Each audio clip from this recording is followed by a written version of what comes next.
Today I'm going to show you how you can turn Facebook friends into Facebook followers.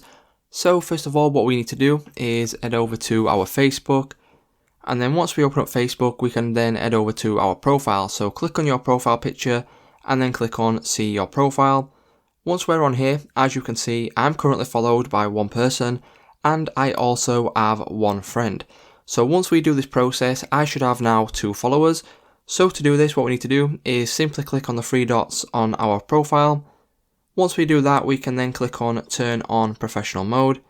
And then once we click on turn on professional mode, just go through the turn on process right here. It will take a couple of seconds to do, so click on continue again. And then now we are on our professional dashboard.